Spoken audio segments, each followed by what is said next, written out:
येणाऱ्या लोकसभा निवडणुकीच्या पार्श्वभूमीवर महायुतीमधील तिन्ही पक्षांमधील समन्वय अधिक वाढायला हवा, अशी अपेक्षा महायुतीतील तिन्ही पक्षांच्या संयुक्तिक बैठकीत करण्यात आली. राज्यातील महायुती सरकारमधील शिवसेना, भारतीय जनता पक्ष आणि राष्ट्रवादी काँग्रेस या तिन्ही प्रमुख घटक पक्षांची बैठक मुख्यमंत्री एकनाथ शिंदे यांच्या वर्षा या निवासस्थानी पार पडली. या बैठकीला तिन्ही प्रमुख घटक पक्षांचे मंत्री, आमदार आणि खासदारही आवर्जून उपस्थित होते. राज्यातील मराठा आरक्षण आंदोलनाच्या पार्श्वभूमीवर या तिन्ही पक्षांची संयुक्त बैठक वर्षा बंगल्यावर पार पडली. यामध्ये सर्वप्रथम बोलताना उपमुख्यमंत्री देवेंद्र फडणवीस यांनी मराठा आरक्षण आंदोलन आणि त्या अनुषंगानं राज्य शासनाने केलेल्या उपाययोजनांचा आढावा घेतला. यानंतर राष्ट्रवादी काँग्रेसचे प्रदेशाध्यक्ष सुनील तटकरे यांनी आपलं मत मांडलं. यात प्रामुख्यानं तीनही घटक पक्षातील समन्वय अधिक वाढवा यासाठी प्रयत्न करण्याची गरजही त्यांनी व्यक्त केली. मुख्यमंत्री एकनाथ शिंदे यांनी या बैठकीत बोलताना मराठा आरक्षण मिळवून देण्यासाठी राज्य शासनानं नक्की काय पावलं उचलली आहेत याची माहिती दिली. मनोज जरांगे पाटील यांचं आंदोलन सुरू असताना आपण वारंवार त्यांच्याशी संपर्क साधून त्यांच्याशी संवाद साधल्याचंही त्यांनी सांगितलं.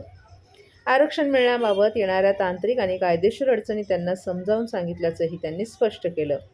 अखेर राज्य शासनानं पुढाकार घेऊन आपलं शिष्टमंडळ त्यांच्याशी चर्चा करायला पाठवलं.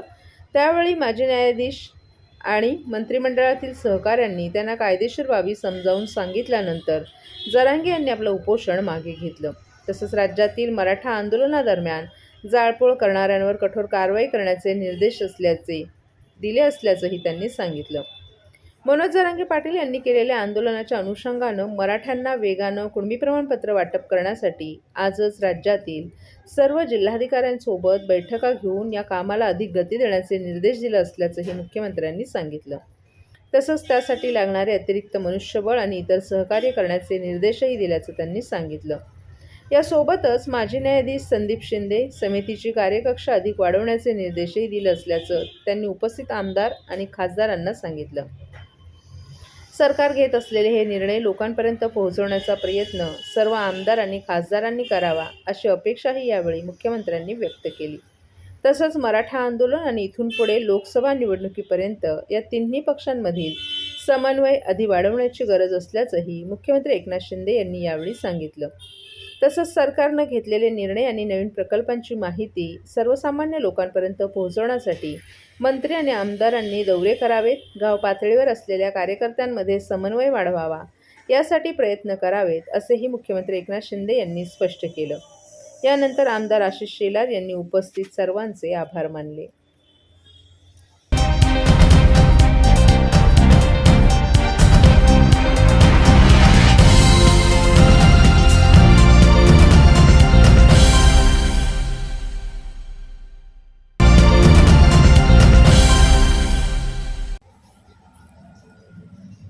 एल्विश यादव या प्रकरणात ठाकरे गटाचे नेते आणि खासदार संजय राऊत यांनी सरकारवर आरोप केले होते. या आरोपांवर शिवसेनेचे आमदार संजय शिरसाट यांनी प्रत्युत्तर दिले. एल्विश यादववर काही लोकांनी आरोप करण्याचा प्रकार केलाय. आपण जर गुन्हेगार असेल तर आपल्यावर कारवाई करा, असं स्वतः यादवनं सांगितले. हिंदुत्वावर बोलणारा, लोकप्रिय असणारा माणूस त्याच्यावर कुठलेही आरोप करून त्याला कुठल्याही बाबत अडकवायचं हा प्रकार काही लोक करत आहेत, असं संजय शिरसाट यांनी सांगितलं. तर संजय राऊत हे स्वतःच नशेत असतात आणि ते अशी विधानं करतात, असं सांगत शिरसाट यांनी संजय राऊत यांच्यावर निशाणा साधलाय. तसंच ड्रग्ज माफियांकडून पैसे घेणं ही संजय राऊत यांची दुकानदारी असल्याचं सांगत त्यांनी संजय राऊत यांच्यावर सडकून टीका केली आहे. काही लोकांनी आरोप करायचा प्रयत्न केलेला. स्वतः यादवने सांगितले की .1 जरी मी त्याच्यात गुन्हेगार जर आढळलो तर माझ्यावर कारवाई करा. परंतु एखादा हिंदुत्वावर बोलणारा, एक सर्व लोकप्रिय असणारा माणूस, त्याच्यावर आरोप करून त्याला कुठेतरी या बाबतीत अडकवायचं आणि बाजूला आपण त्याला सारायचं, हा प्रकार काही लोक करत आहेत. खऱ्या अर्थानं राऊत आणि त्यांच्या कंपनीने, उठावा गटाने हिंदुत्व तर सोडलेलंच आहे, परंतु जो हिंदुत्वावर बोलेल त्याच्यावर सुद्धा कारवाई करायची मागणी हे लोक करतात. मला वाटतं हे चुकीचं आहे. जर त्याच्यात तो आरोपी असेल, निश्चित त्याच्यावर कारवाई करा. आम्ही त्याचा सपोर्ट करणार नाही. परंतु बळजबरी आरोपी बनवणं हा जो प्रकार आता करायला लागलाय, हा नवीन पॉलिटिकल गेम मला वाटतं हे बरोबर नाहीये. म्हणून आम्ही त्याचं समर्थन करत नाही, परंतु जर तो आरोपी नसेल तर निश्चित त्याला त्याचं समर्थन आहे.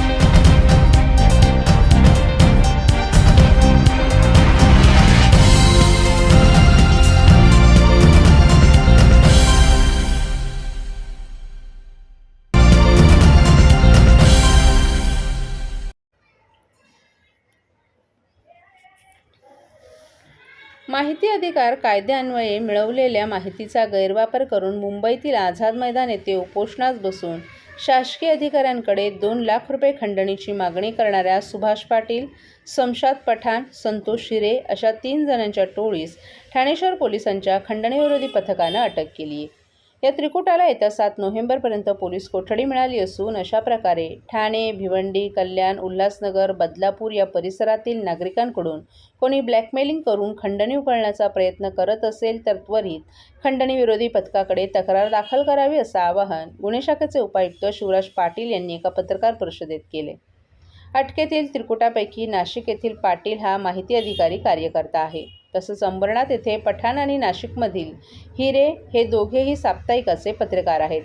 त्यांनी कळवा येथील सहदुय्यम निबंधक वर्ग 2चे अधिकारी तथा तक्रारदार जयंत झोपळे यांच्या कार्यालयात भ्रष्टाचार सुरू असल्याबाबतच्या बातम्या वृत्तपत्रात छापून बदनामी करू तसंच तक्रारदारांवर निलंबनाची कारवाई करण्यात यावी याकरिता संबंधित वरिष्ठ कार्यालयात तक्रारी अर्ज करू अशी धमकी दिली.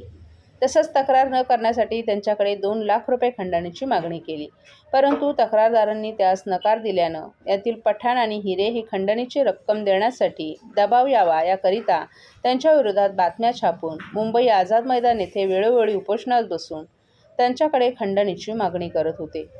2 नोव्हेंबर रोजी झोपळे यांनी खंडणीविरोधी पथक कार्यालयात जाऊन तक्रार केली. त्यानंतर तक्रारदारांकडे मागणी केलेली खंडणीची रक्कम स्वीकारण्याकरिता कळवा सरोवर हॉटेल येथे हिरे याला 50,000 तर पठाण याला 1 लाख रुपये घेताना वरिष्ठ पोलीस निरीक्षक शेखर बागडे यांच्या पथकानं रंगेहात पकडलं.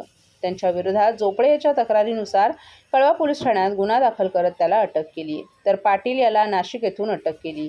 या तिघांच्या विरोधात ठाण्यात गुन्हा दाखल नसून त्यांनी मुंबई, ठाणे, नवी मुंबई, नाशिक या परिसरात अशा प्रकारे खंडणीची मागणी केली असल्याची शक्यता वर्तवित त्यादृष्टीने पुढील तपास सुरू असल्याची माहिती उपायुक्त पाटील यांनी दिली आहे.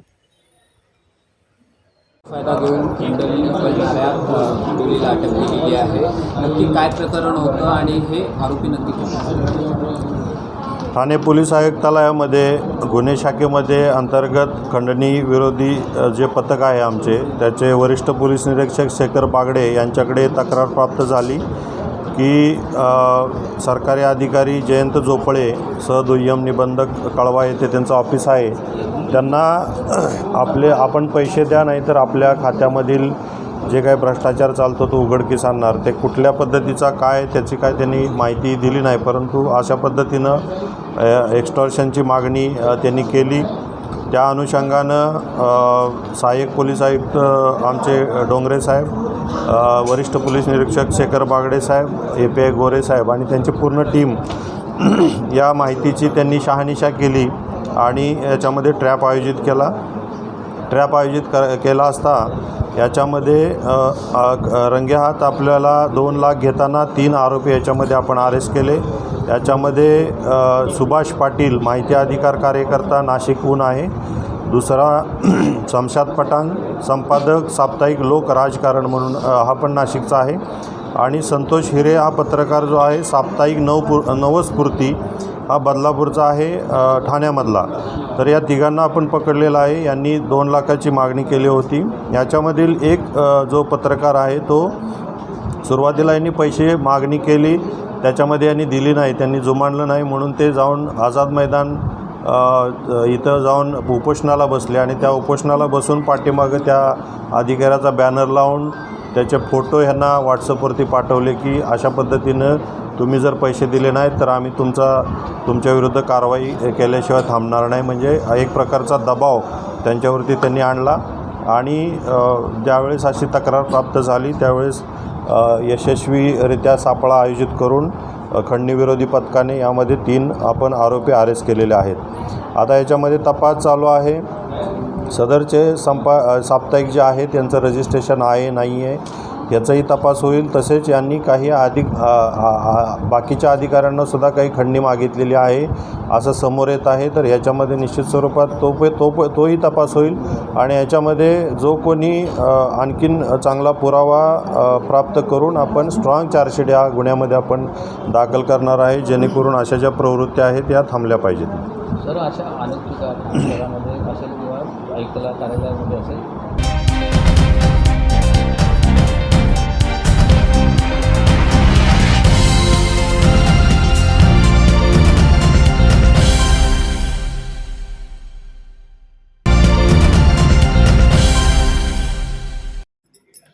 ठाणे महानगरपालिका हद्दीत मेट्रो 4चं काम सुरू असून आनंदनगर ते कासरवडोली दरम्यान यू गर्डर टाकण्याच्या वेळी घोडबंदर ते ठाणे वाहिनी वाहतुकीस बंद करण्यात येणार असल्यानं वाहतुकीची कोंडी होऊ नये आणि परिसरातील वाहतूक सुरळीत आणि सुनिश्चित राहण्यासाठी 28 नोव्हेंबरपर्यंत या कालावधीत रात्री 11 ते सकाळी 5 वाजण्याच्या दरम्यान या परिसरातील वाहतुकीत बदल करण्यात आले असल्याची माहिती वाहतूक शाखेचे पोलीस उपायुक्त डॉक्टर विनयकुमार राठोड यांनी अधिसूचनेद्वारे कळवली आहे. मुंबई ठाण्याकडून घोडबंदर रोडच्या दिशेनं जाणाऱ्या सर्व जड अवजड वाहनांना कापूरवाडी जंक्शन येथे प्रवेश बंद करण्यात आलाय. ही वाहनं कापूरवाडी वाहतूक शाखेजवळून उजवं वळण घेऊन खारेगाव टोलनाका, मानकोली, अंजूर फाटा मार्गे इच्छितस्थळी जातील. तसंच कापूरवाडी जंक्शनजवळून उजवं वळण घेऊन ही वाहनं कशेळी, अंजूर फाटा मार्गे इच्छितस्थळी जातील. तर कळवा मुंब्र्याकडून घोडबंदर रोडच्या दिशेनं जाणाऱ्या सर्व जड अवजड वाहनांना खारेगाव टोल नाका येथे प्रवेश बंद करण्यात आलाय.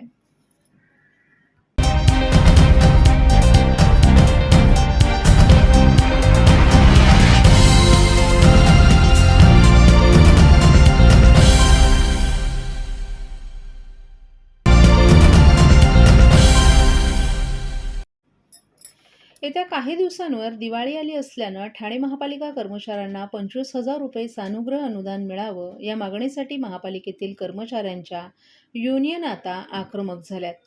ठाणे महापालिकेची सध्याची आर्थिक परिस्थिती पाहता याचं नियोजन कसं करावं असा पेच तुर्तास महापालिकेला सतावतोय. परंतु सानुग्रह अनुदानासाठी येणारा खर्च पालिकेला पेलावा लागणार आहे.